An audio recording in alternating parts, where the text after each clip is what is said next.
day. Thank you. The vote is in, and it is... 5 laws. 5 laws is fine to me. I mean, I think if making it officially a law will help people remind themselves of this fact, yes, then that sounds like a useful thing to do. Thank you. What else would you like to discuss? Well, I have a few things on my mind that I've been wondering about for a while. All right, we'll start with the one that you believe is most exciting for you to discuss. Most exciting. Yes. Okay. So I'm a little confused. Oh, just a little? Yes, because some of the channelings of yours that I've watched, yes, where you have talked about how our purpose is to pursue our highest excitement. You've said it today as well. Yes. In my case, I've recently discovered that what makes me most excited would be to build or create something, perhaps a technology or a startup company that would challenge and potentially change the existing power structure that serves to benefit a few number of people and causes detriment to many people. All right. Now, challenge them, perhaps you will. You will never change them, because the idea is that you never change the world you're in. You change yourself, and you shift to another parallel Earth that's already more representative of the change you've made within yourself. The old Earth still exists with all the unchanged people on it. It's just now that you've shifted to another parallel Earth where different versions of people exist that are more amenable to the vibration that you prefer. That was exactly why I was confused. Yes. So it seems to mean that trying to change the world is not a good use of. No, changing yourself is all you need to do, because then your actions will be a sample, an example for others, and you will shift yourself to a reality where others are more in alignment with you, bit by bit by bit, at whatever pace is comfortable for you. But everyone in every world will still pick up upon the possibility that they can do that too.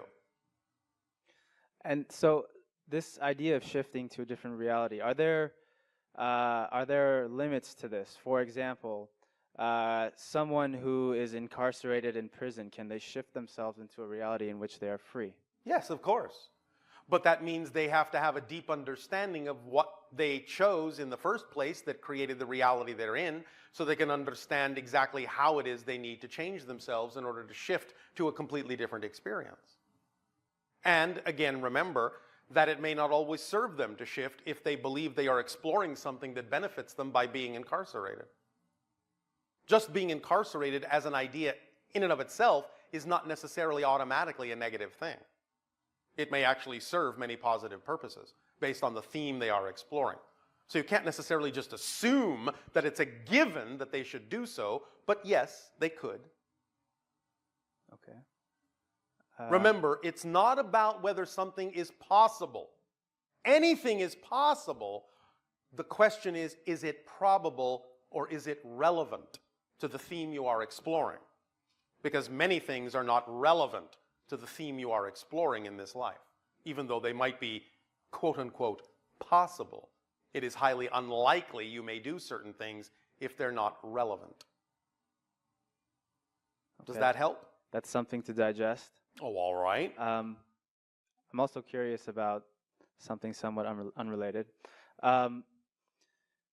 Is it in human nature to things like greed, the desire for power, the desire to dominate others? No, it is in human learning, not human nature. And I would put war in that same. Yes. Part of that same question. It is not really in your human nature in the way that you are asking the question. Okay. Yes, of course, there are the abilities to choose those kinds of things in the physical reality that you are experiencing. In that sense, you could say, certainly it is within the nature of the structure of the existence. But in the sense that you are actually a spirit being, it is not in that nature. And in expressing yourself as a human, while you may take on the probabilities or possibilities that such expressions can exist, and in that sense you could say, well, all right, it's part of the human potential structure. It isn't in your nature automatically to go in that direction. It's still a choice based on learning. So have I chosen a reality in which war exists and all these Yes, of ugly things course. exist? Because you are looking to transform. And therefore, in order to transform into light, you have to start with the dark. Otherwise, there's nothing to transform from or to. That's the nature of physical reality, is to experience the concept of the transformation of polarity in that way. Yes? Okay. Because that's a power. That power of transformation, that power of transcendence is an experience, a valid experience. And unless you start in the dark, you can't switch on a light. Unless you have used the power to forget, you can't remember who you really are. Does that help? It does. Is that sufficient? Well, I also have another question, but I don't want to, take too much of your time. Out of curiosity, Yes. what is it? Okay. Okay. I'm wondering about who created human beings, how and why, and how, if so, does it fit into our conventional knowledge of human evolution from primates? There was a naturally evolved hominid that grew naturally on your planet up to a certain point. Then certain branches of that hominid species had their genetics altered by an extraterrestrial society that led to the development of what you now understand yourselves to be as human beings. However, not all branches of the original evolved hominid were changed. The ones that kept developing naturally, evolving naturally on your planet, ultimately became the beings you now know as Sasquatch. So if your genetic material had not been altered by an extraterrestrial civilization, you would all be Sasquatch naturally. And is that extraterrestrial civilization the Anunnaki? Yes. And why did they do this? It was an experiment for a variety of reasons, but it also on a higher level has to do with the idea of the evolution of consciousness in creation. And it's still going on. You are still, in a sense, altering yourselves, and with the aid and assistance of others also being altered. You are slowly but surely becoming what we call the sixth hybrid race. The sixth hybrid race. Yes, we are one of the hybrid races. There are 4 others. You are becoming the 6th, and once you have fully developed into the 6th hybrid race in approximately 1,000 of your years, altogether we will start the journey toward becoming the 7th hybrid race, which will be unlike anything that has ever existed. Wow. Does that answer your question sufficiently for now? Yes. Thank you. Thank you.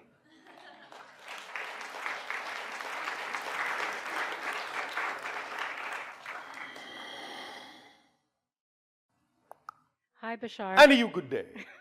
What is your vote?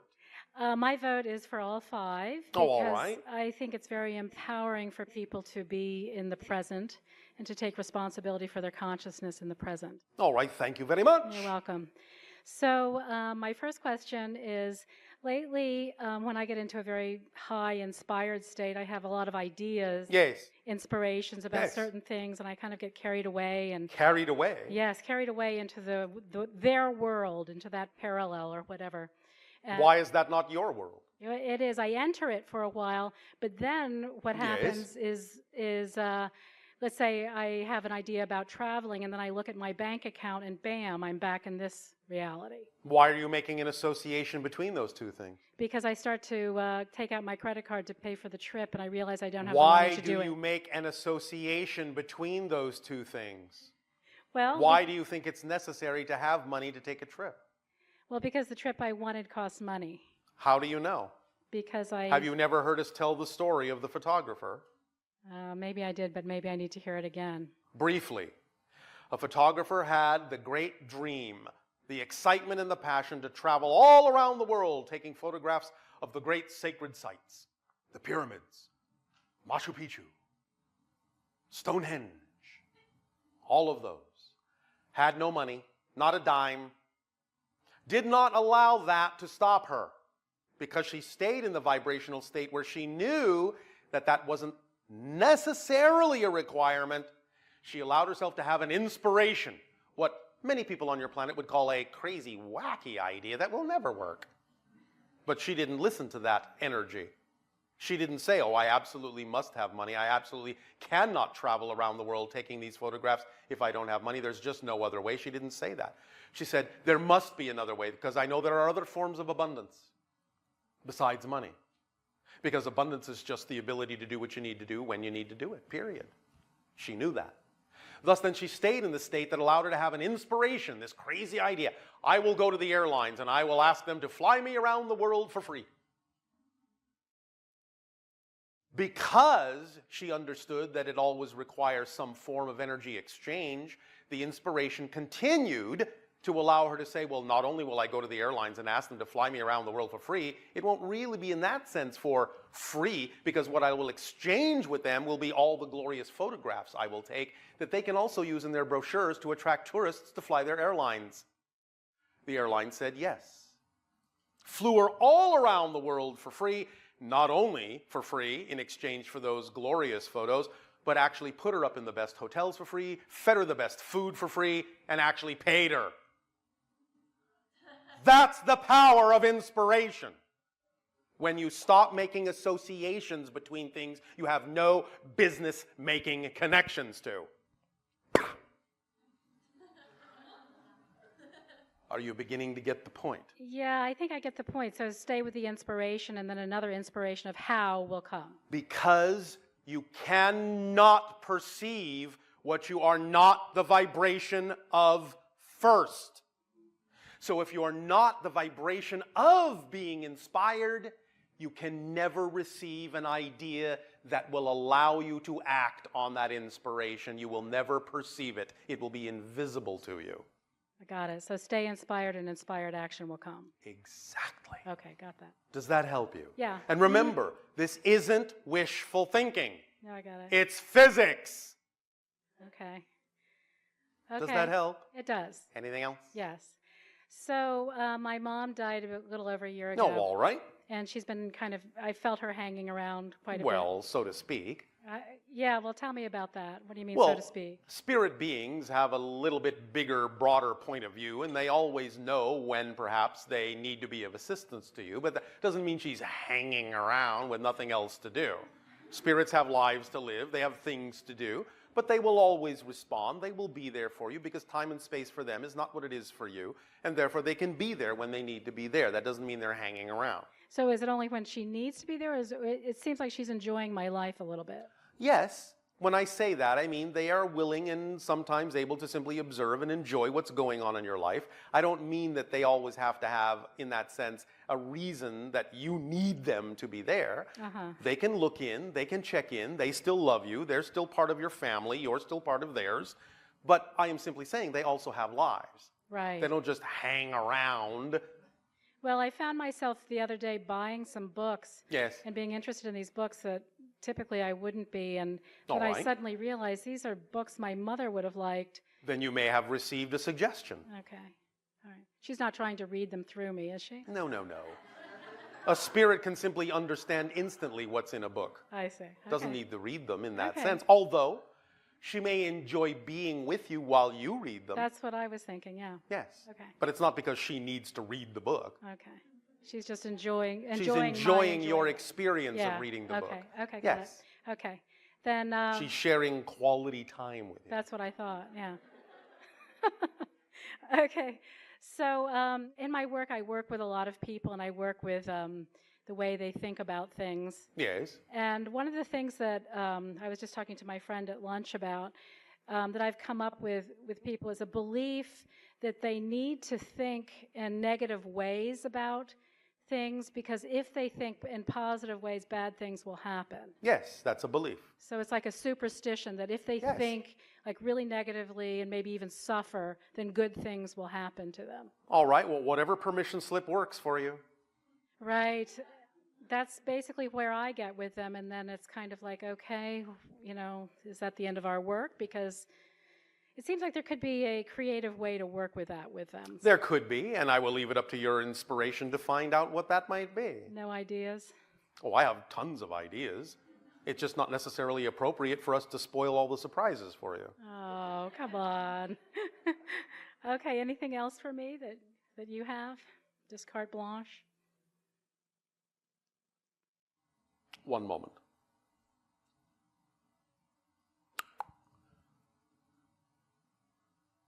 Name a historic figure that is one of your strongest inspirations based on what it is you've chosen to do in life that excites you. Lao Tzu, Why? Carl Jung, Why? philosophy, psychology, I don't know. So tapping more strongly into their vibration will allow you an opportunity to see things more strongly from their point of view, and that will give you further insights in your work. All right? Cool, okay. All right. All right. Thank you very Thank much. you. Thank you.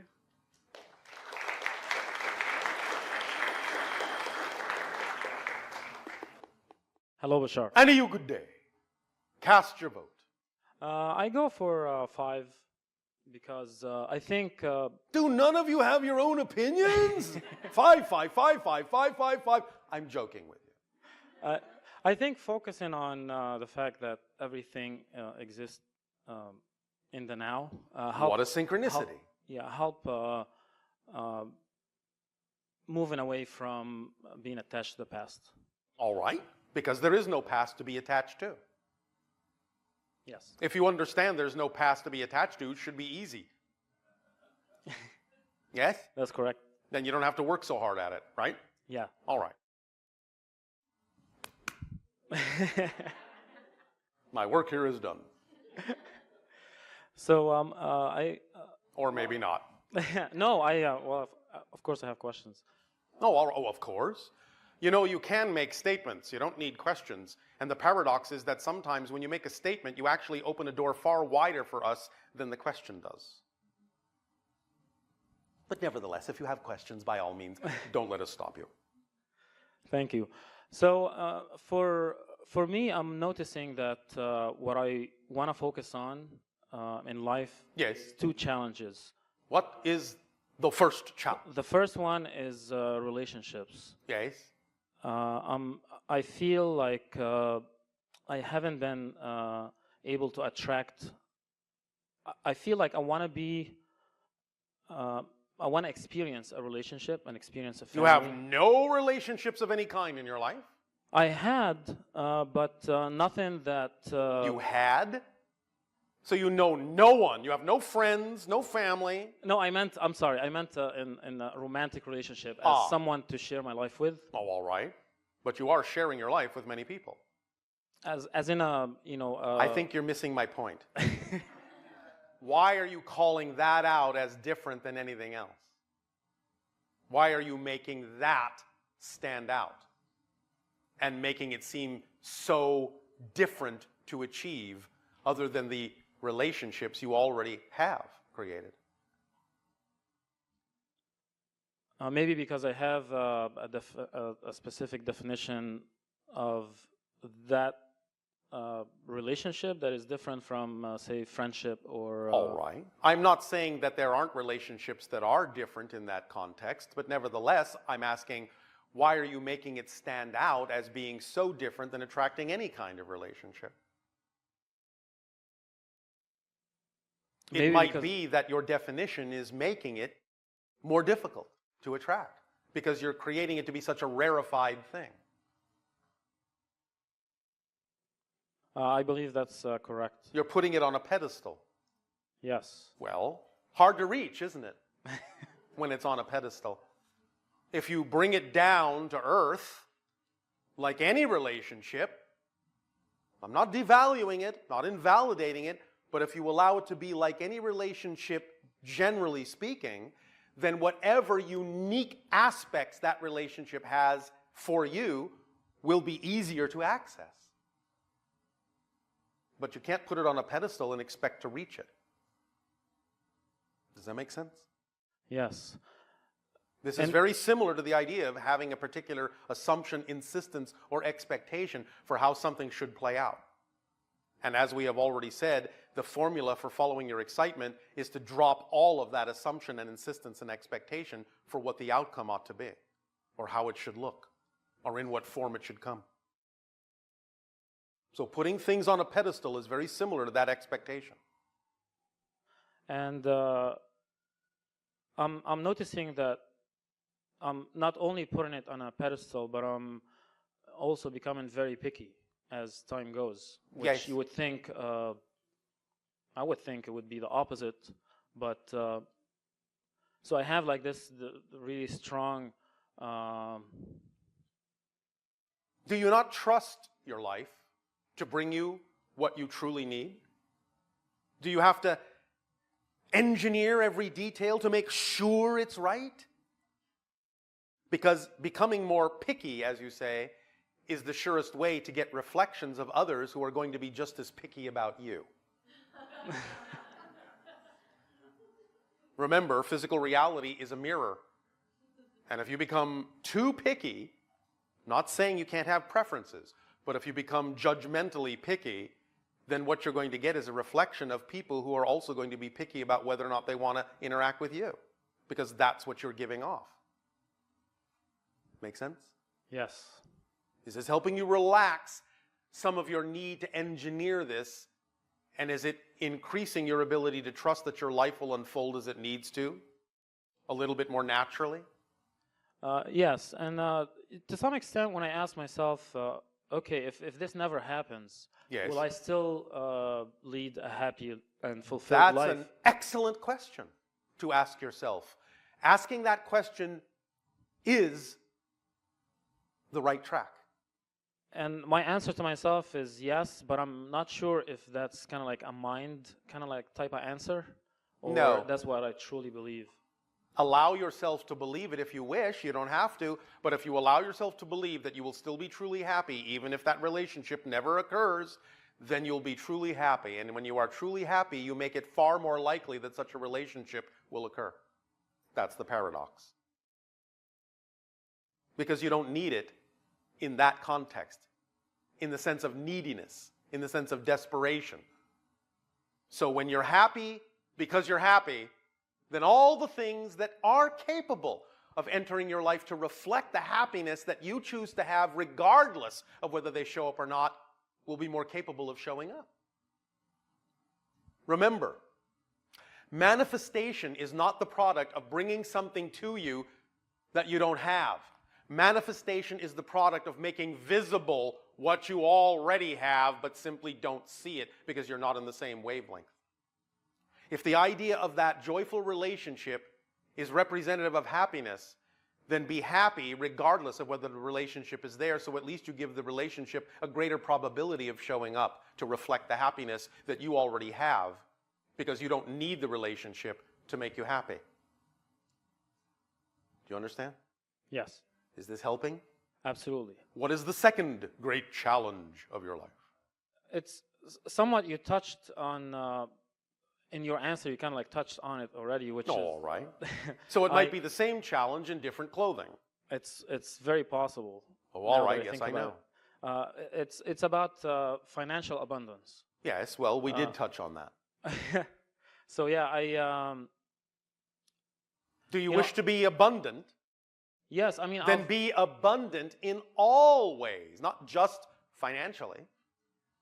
Why limit it? Many people think, oh, well, if I have a lot of money, then I'm really abundant. When in fact, having a lot of money could actually be shutting the door to other forms of abundance that would actually be greater. Money is fine because that's a valid symbol on your planet, but it isn't always the path of least resistance to true abundance. Where it's needed, it will come in. Where it's not needed, it won't. And sometimes it not coming in is actually a way for you to get an idea that maybe another form of abundance would actually work better in that circumstance, such as we described with regard to the photographer. You understand? yes, and you know, I'm always prosperous, but it's almost like there's a wall where it kind of taps out, and Again, you're creating the wall with your definitions. There are no walls except as you define them. But again, you may be defining that wall because you believe you need more of a particular kind of abundance than any other. And as soon as you make one form of abundance unequal to all the rest, you throw the whole thing out of whack. All forms of abundance must be equally valid in order for any form of abundance to come to you more easily. As soon as you single one out as being more important, you shut the doors through which all the other forms could come, and you actually make it more difficult for even the form you're focused on to manifest, because now it can't count on the support of all the other forms of synchronous abundance that may be required for that form to manifest. Because they all work together. They all work together. They are not segregated. All forms of abundance support all other forms of abundance. As I said in the example with the photographer, even though she was willing to simply be flown around the world in exchange for the photographs, the airline still paid her. So her willingness to allow one form of abundance actually attracted another form of abundance, and another form, and another, because they're all interconnected. So don't insist on just one form, otherwise you, well, shortchange yourself. Thank you. So you can't say, I'm just gonna, it's a game. I'm just gonna focus on this one thing and figure out a way to You can make it if you work. wish, but I'm simply telling you that sometimes when you do that, you're taking the longer road. But if that's the road you wish to take, if that's the path you're exploring, if that's the theme you're looking into, then by all means, that's what you will keep doing until you have gotten every single ounce of understanding and learning out of it that you chose to get out of it. And I'm not going to stop you or dissuade you from taking that path. I am simply telling you what the underlying mechanisms are all about so that you have clarity about why you're choosing what you're choosing and why you're exploring what you're exploring. So that you don't think anything is wrong, you just understand that you're making choices and that there are consequences to those choices and that you can make other choices if you ultimately prefer to. And that's all we're telling you. It's up to you. Does that help? Absolutely. Thank you. And there was one question that was brought to me by one of the audience. How can you tell if someone is lying? We already answered that. What difference does it make? I'm just the messenger. I don't. All right, but the idea really is ultimately what difference does it make? If you know that whatever state of being you're creating for yourself is what you will experience no matter what anyone else's intention toward you is, it doesn't really much matter if they're lying to you or not, because you know that the only effect you're going to have in your reality is going to be a positive one regardless of what's going to happen with them. You understand? Yes. Ultimately, it doesn't matter. All right? Thank you. Thank you.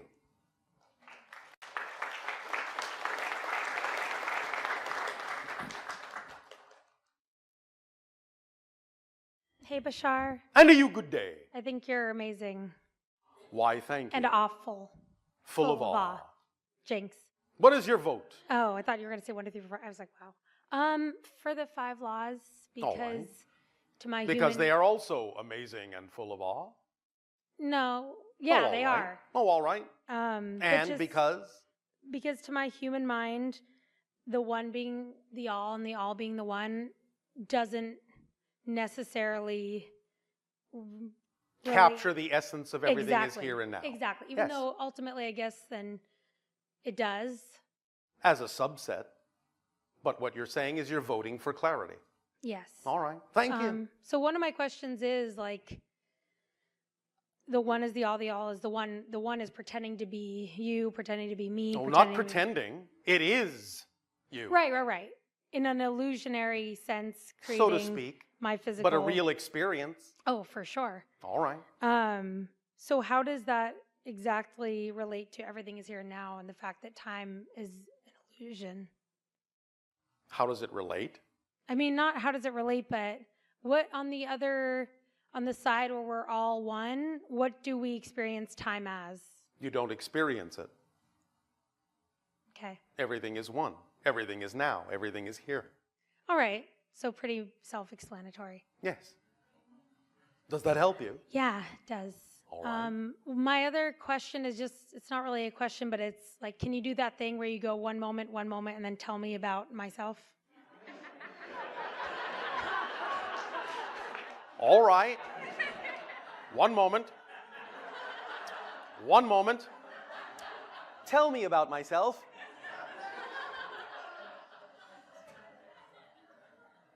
Well, aren't you going to tell me about myself? You did a really good job. Tell me about yourself. I'll do whatever you want, Bashar. Go sit down. You're not gonna give me any secret insights. You want secrets about yourself? Sure. I don't know. I guess no. Yes. Yes. Well, I already know my own secrets. Well, then why do I need to tell them to you? No bit of guides, information. What are you looking for? I don't know. Assurance. Of what? Being on the right path. What makes you think you're not? I think I am. Then why do you need assurance? Because you're awesome. I mean, full. Why do you need assurance if you know you're on your path? It helps me keep going when I lack motivation. Why do you When I lack wanna give up. motivation? Because sometimes it's hard. What's The path hard? is the path. And what makes it hard? My negative core beliefs. And thus then, when you discover your negative core beliefs and you realize you don't prefer them, what do? Get rid of them. Change them. You let them go. You transform them. Yes? Mm-hmm. Well, if you've done that, then it's not so hard. Yeah, but there's always more negative core beliefs around the bend. So, that's exciting. Remember, just because there are negative beliefs doesn't mean you have to experience the discovery and transformation of them in a negative way. That's true. Thank you. There's an insight for you. Does that help? Yes. All right then. Thanks, Bashar. You're welcome.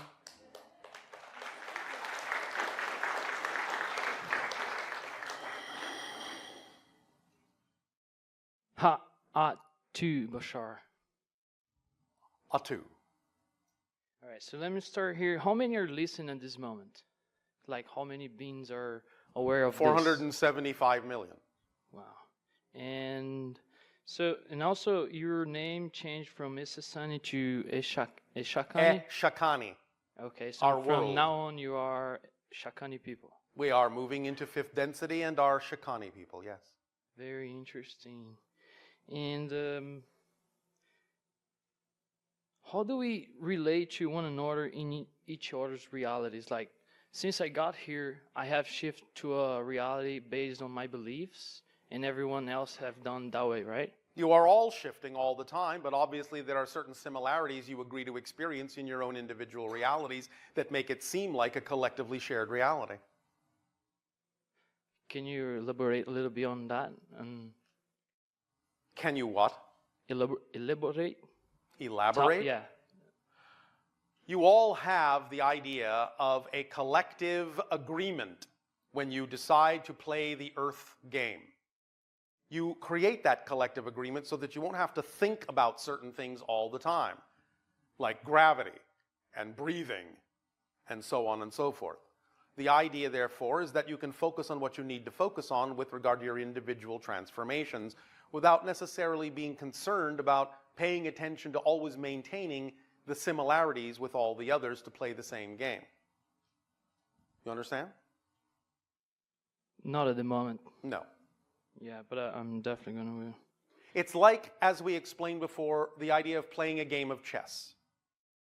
If you want to play a game of chess, you know that you have to play on a certain kind of game board. And you have to play with certain kinds of pieces, and you have to play by certain kinds of rules, otherwise it's not the game of chess. Correct? Exactly. Well, that's exactly what you're doing. You're all agreeing that there will be this kind of board, this kind of game, these kinds of rules, these kinds of pieces, and then you can each play the game as you see fit in a multitude of combinations that are individual, but you're all still playing chess because you all agree by the general rules of chess that you will play that game and you can play it any way you wish within the rules of that game. Does that help? Yes, fascinating. And so nobody really die then, right? They No, just not really. shift You just into transform into another form, yes. Fascinating. And Once you exist, you exist. You can't not exist. By definition, non-existence doesn't exist. So you can't go there. yeah, I understand. All right. So, like, how many coexisting lives do I have? That are relevant for you right now, it would seem to be somewhere in the neighborhood of about 157, give or take. That's great. And yeah. So is this one my last one in this physical Last reality? is a relative term. You can create the experience that this life on Earth right now seems to be your last one. But again, that's simply a statement being made from within a linear space-time framework. Yes. That's very true. I know. All right. So have you or anybody from your civilization or have visited me physically in a orb format or in a different way? Beings from other hybrid civilizations have paid you a visit. The Yahyel? Yes. Can you talk a little bit more of the Yahyel? About what? My relation to them? Obviously, you have counterparts in their civilization. Because generally, when you make some kind of a connection to another civilization, you'll be making a connection to the counterpart life you have in that civilization. So basically, I can create a life. You have created a life. Yes, before I even exist on this one. Again, before is a relative term. Just linear speaking, like, for example, so basically everyone is a version of myself. Everyone exists at once. What you perceive is a reflection and version of yourself. It doesn't discount the idea that everyone is their own selves too. Remember, it's this and that, not this or that. All right, fascinating. And talking to you, so also it might not be related, but it is, because it's the first planet we're going to visit. It's called Uva. Uva. Okay. And do I have a coexisting life where I'm on the first pilots? You do have a connection to that civilization. Oh, that's great. That is all we are allowed to say. All right, thanks. Thank you. And one more thing. Yes. Can I shake hands with you at the moment? With My hands are not there. with Darryl? We will, in this sense, allow for what has come to be a current trend on your planet.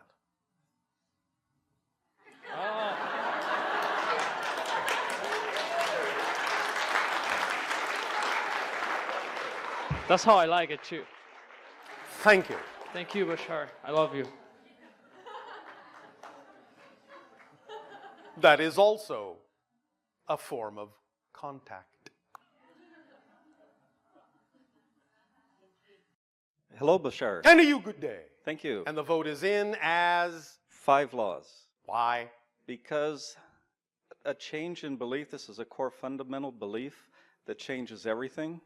It's fundamental for changing everything I used to believe in, when I used to believe in a linear timeline. All right. So it affects pretty much everything. All right. Now, the linear timeline is a real experience, even though it is illusionary as a side effect. Yes. All right. And this belief helps me understand that. Thank you. Thank you. What else would you like to discuss? I'm very interested in, and I would like you to tell us about the Vimana that are written about in the Vedic scriptures. Yes. Well, there were ancient civilizations on your planet that understood the idea of how to create levitating craft. Were the Vimanas piloted by extraterrestrials or human beings? Both. What was the conflict about?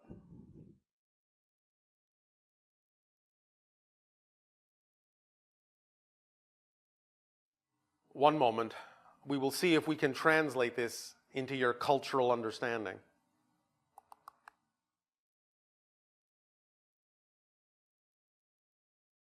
You've heard the phrase, stealing thunder from the gods? Yes. The conflict that was created in that time was the idea of who deserved to have the technology. Okay.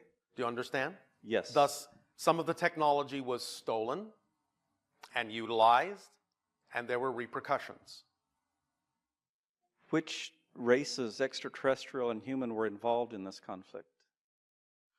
Those in what you call the early Indus Valley, in terms of the human side, in Asia. In terms of the extraterrestrial side, we are not allowed to tell you that. Okay. And how long did this conflict last?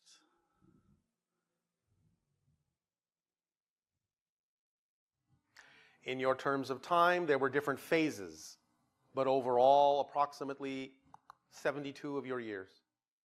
And approximately how long ago was this? You will find this to be more than 3,000 of your years ago. And are the Sumerian legends speaking of these events also, or was that a different set of events in the ancient Sumerian? It is a mixture of things, some of which is touching on these, some of which touches on other things. And then what are the consequences on human beings? Was this part of starting civilization for human beings, or? It wasn't that far back. Some of the consequences were the destruction and interruption of certain cultures.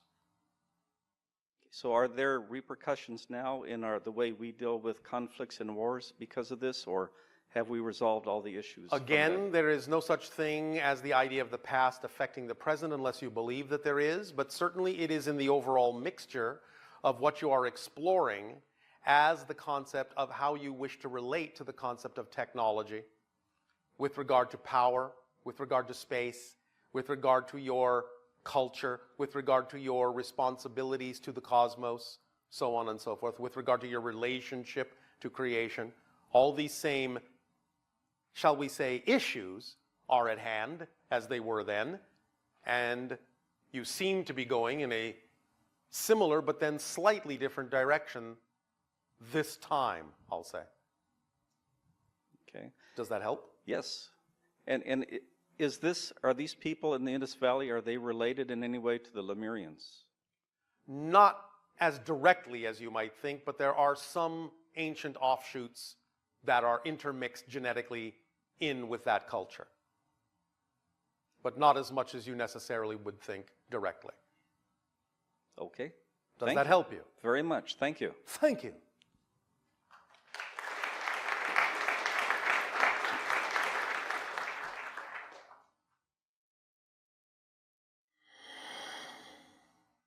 Hello, Bashar. And to you, good day. And your vote? For 5, Why? clarity. Clarity. All right.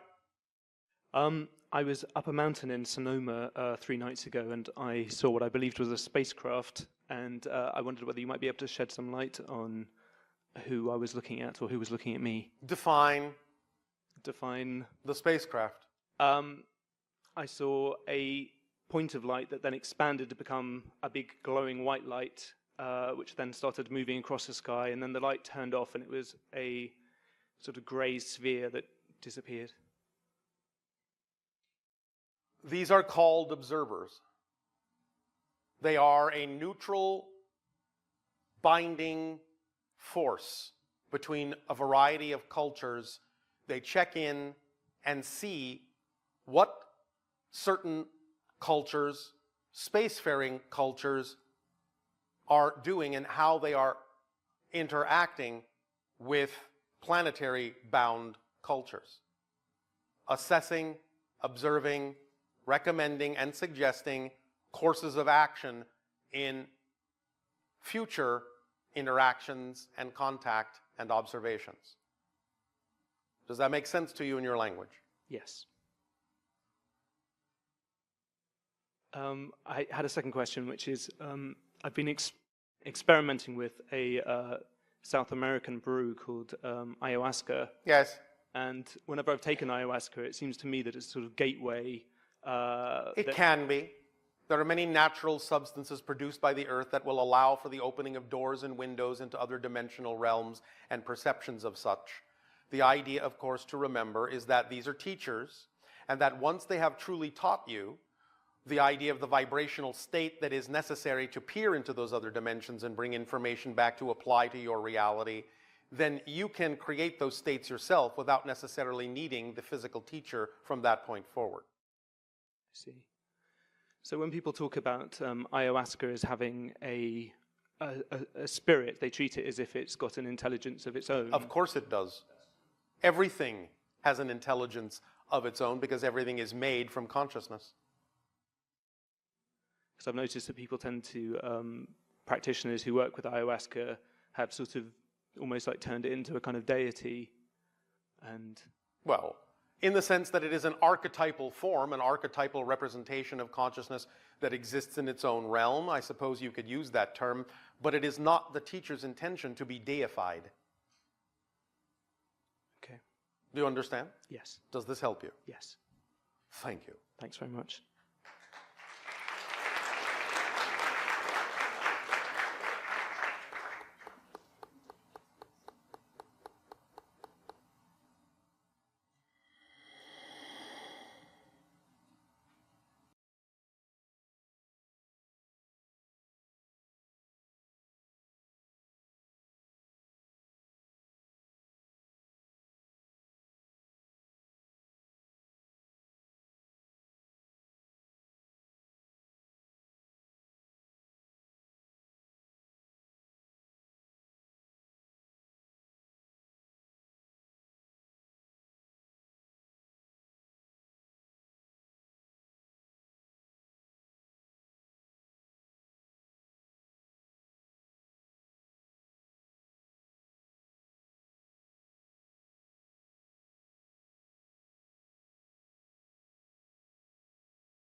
Defining that definition to be is not having insistences or assumptions, not just general expectations. The idea of insistence means, again, you do not trust the way your life unfolds and what it brings you as being the thing you actually need, and think from the negative ego that you know best what the outcome should actually look like, when in fact it may not need to look like that at all for you to be truly served. So it's about dropping the assumptions as to what's supposed to happen, insistences on what you think should happen, and simply expect that what needs to happen will happen, and then how you respond to it will be exactly the measure of how much you have let go of any insistence on the outcome. So how will I know if I'm actually following my excitement or I'm just avoiding fears? Well, again, you have to be honest in your self-examination. If it comes right down to it, pretty much everyone knows the difference between excitement and anxiety. You simply have to be honest about why you would be afraid of something, why you might be anxious about something, by letting yourself feel that feeling and not dismissing it, not disguising it, not dampening it. If you are anxious, let yourself feel it so that it's clear that you're coming from a fear-based belief, and then you have something to work with. So honesty and willingness to experience the emotions as they come up and own them, because if you don't own them, you can't change them. Acknowledge them for what they are clearly, without fear, and then you will be able to examine and discern the difference between true excitement and anxiety very easily. You just have to be honest within yourself about what it is you're experiencing and examine whether or not you are running from something or running to something. Couldn't like your negative ego delude you into thinking that what is actually your passion is not, and make you think you're running from fear, based on whether you're more like a self-critical person that would lean towards finding fault with yourself, with the way that you're following your passion? You don't understand what I'm saying? Yes, but again, the idea is that's relatively temporary if you are open and willing to have an honest discussion with yourself about what it is you're actually experiencing. Always take a moment to stop. You don't have to rush headlong forward in anything. You can take a moment and examine your choices to find out whether that choice is based on a positive or a negative belief. Take that time. That's what that time is for. You don't have to rush ahead. So you will have the discernment if you understand that you're always willing to be open and honest with yourself and take the time to examine why you are choosing what you're choosing. That's the key. Why am I choosing this? How can I find out my belief system behind a situation? I understand honesty is very important, and I'm completely honest and willing to explore myself. But I always go into some loop when finding answers, and I don't know how to break the loop. How can I break that loop of trying to find out what is my hidden belief system? Explore the loop itself. In other words, the loop itself is obviously a fear-based belief system perpetuating itself and preventing you from moving forward. Therefore, you must be getting something out of it. The belief system within you must, in a sense, be convincing you that you're getting something out of looping. So ask yourself, what am I afraid will happen if I stop looping? What am I getting out of looping? It's obviously a procrastination mechanism. So, again, it still takes honest self-examination, but the subject of the examination is the concept of the loop itself. It doesn't happen automatically. You have been convinced by some fear-based belief system that you should loop. It's not out of your control. It may feel like it, but it's not. It's a choice you're making to continue looping because you're afraid that if you stop looping, something worse will happen. So take that stance and explore what you believe might be worse if in fact you didn't loop at all. Is that essentially the same thing as like ruminating, where something happens, a person gets upset, and they just keep replaying it over and over and over in their mind? Yes. It's preventing them from moving forward because they have chosen to be in a loop of rumination. That should be your first clue that you're afraid that something worse will happen if you stopped doing that. It doesn't mean something will happen. It just means you're afraid that it will. Okay. How do I know the difference between a limiting belief system that is using my emotions and thoughts versus my actual thoughts and emotions that come through my heart? Again, we have answered this. Okay. You have simple, self-honest examination, and when you are willing to be open to that and truly clear and transparent within yourself, it's very easy to tell the difference between why you choose to do something and whether that is from fear and anxiety or from true excitement. Ask yourself, why am I choosing this? Why? How does this experience, even the negative one, serve me? Do I believe it safeguards me from something worse? You have to ask these questions of yourself, and you have to answer them honestly. So another question is, real anger is around 15 seconds, right? And then after that, it turns into judgment, basically. Yes. So how about other emotions like sorrow, sadness, shame, being hurt, and all that when you're continuing to experience that beyond, let's say, 15 seconds? All the same. It's all the same mechanism. And perhaps the idea, again, is better expressed as alignment. So guilt, shame, these things, again, are simply emotional components that in the natural state are simply matters of recognizing the difference between true alignment and how far out of alignment you may be based on the choices you made. It only takes about 15 seconds to have that sensation course through you and recognize that what that is a measurement of the difference between alignment and misalignment. That's all that sensation is. You're out of alignment. Therefore, if it lingers beyond the 15-second mark, you have already added self-judgment to it, gone into beliefs of lack of self-worth, lack of capability, so on and so forth. All of those experiences are simply a rush of energy that gives you the difference between alignment and misalignment so that you can choose to realign yourself or you can choose to wallow in self-judgment. So actually what you just pointed out is that there's almost like a process of going into a downward spiral. It's like each step, once you buy into a negative belief at one level, then it takes you down to yet another level. Yes, it's like an elevator. You've pressed the down button instead of pressing the up button.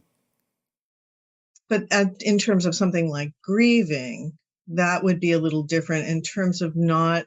It's a little different, but not much. It's still utilizing a similar mechanism because, as I said, the only reason you really grieve is that you have a definition that you've lost something, that it's truly been separated from you, and that there's no connection remaining.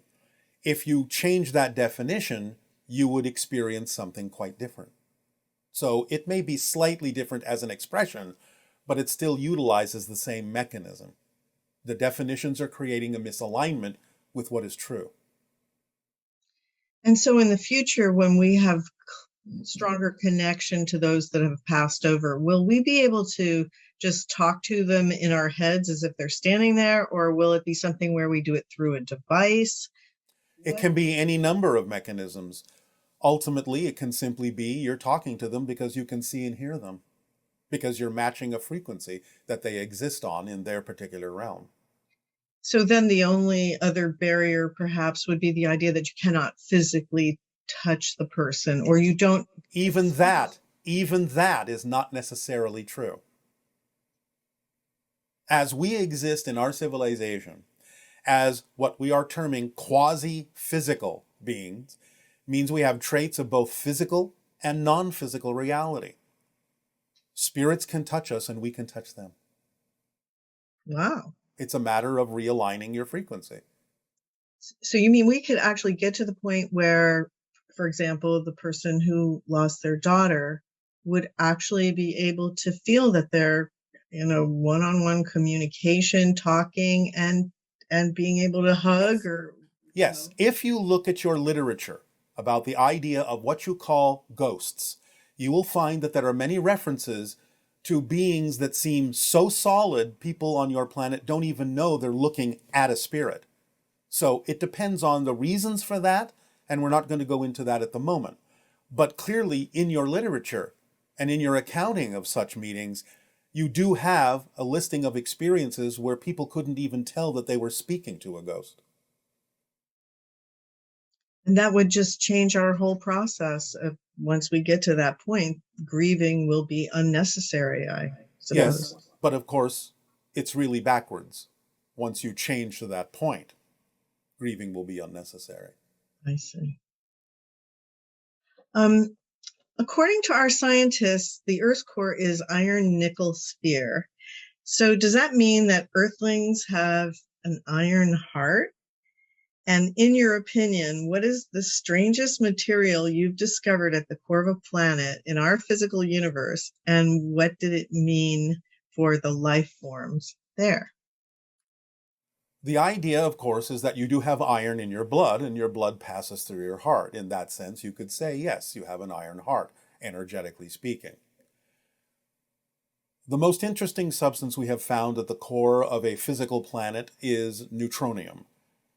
The idea of everything being packed so tightly that it becomes neutral without a positive or a negative charge.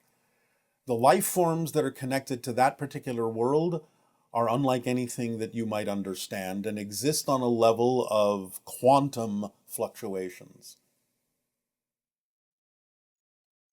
Certainly is an interesting universe, isn't it? Yes. And you would know because you've seen a lot more of it than perhaps we have.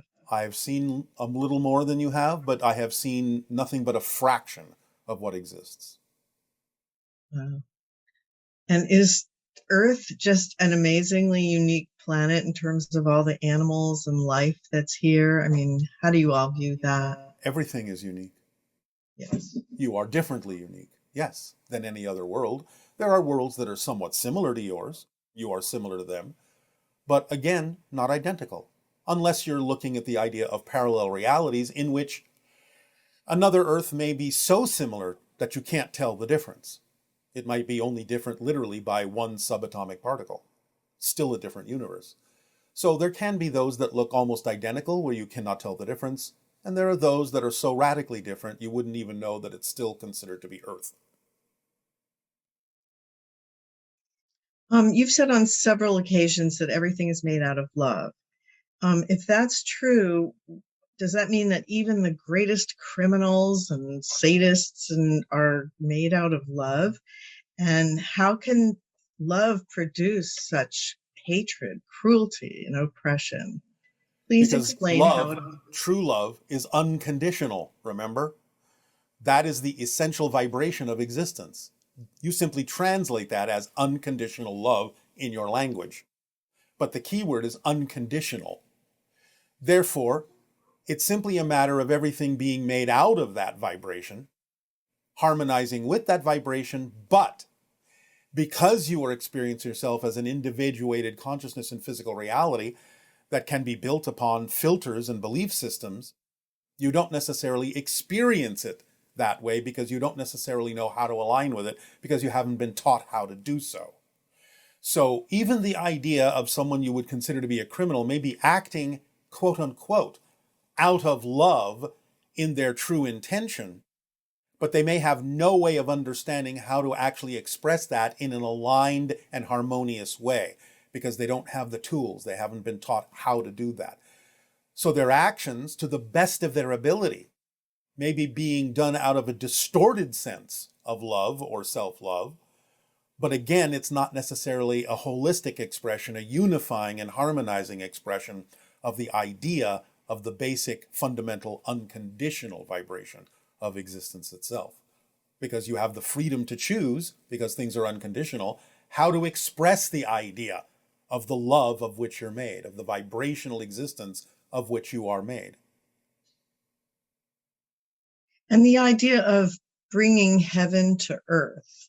Can you share some more with us about how that relates to the heart and Well, again, the experience we're having here? yes, when you clear out the negative vibrations, the definitions, in your belief systems that are not relevant for you as a being in your true sense, then the vibration, message, communication from the higher mind will go to the heart as it does and be reflected to a physical mind that is now clear and transparent and free of any distortions in its belief system.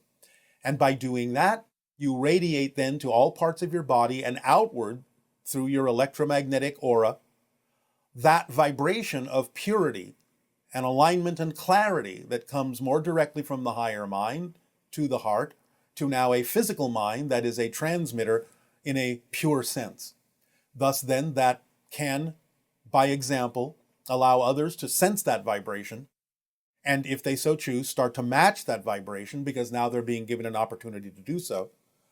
And that can help alleviate the idea of any distortions by at least providing the option of a clear vibration to others in much the same way that the unconditional love of our civilization is offered to you, but you still have to be the ones to agree to harmonize and match that frequency. Thus, our vibration and our sharing is unconditional. It's up to you to match it. And we would not necessarily have been giving information to you for the last 38 of your years had not some of you at least decided to match it and be living examples of that frequency. That doesn't mean that you have to exactly be like us or do exactly as we do. It simply means that you were willing to let go of all those things that aren't truly you, that are your challenges, your themes of exploration in this particular life to get to know yourself from a new point of view, and have let go of the need now to do that because you are now more willing to be your true self just on its own merit. And thus then you have elevated the frequency of your entire world and given many people more of an opportunity, as you align with any source of unconditional love, to allow themselves to align with those sources as well, whatever they may be, whatever works for them, and increase the likelihood and the probability of more people choosing to navigate themselves through different parallel versions of Earth over and over to ones that are more and more reflective, like a mirror, of the vibrational choices you have made to be in harmony and in alignment with the unconditional love of all that is. The whole formula is act on your highest passion every moment that you can to the best of your ability, taking it as far as you can possibly take it until you can take it no further, with absolutely, here it comes, zero expectation for what the outcome should be. Why? Why the zero expectation? I'll tell you. Thank you. You have basically, being a physical being, split yourself into two main components: a physical mind and a higher mind that is non-physical. You need to work together. The physical mind and the higher mind must form a partnership, must form a relationship that works in tandem in order to actually function as a whole person in your reality. But when you allow the physical mind to think that it has to do this, and it has to make this happen, and it must know how something is going to happen, and you get it to focus on all these details, you are giving it more than it was designed to do. You wear it out, you tire it out, and you wonder why you get so many headaches at the end of the day, and you wonder why you're tired all the time. The idea is to understand that the physical mind is simply not designed to know how something is going to happen. It just isn't. The physical mind is only designed to know and to experience what is happening in the present. The higher mind knows how something is going to happen.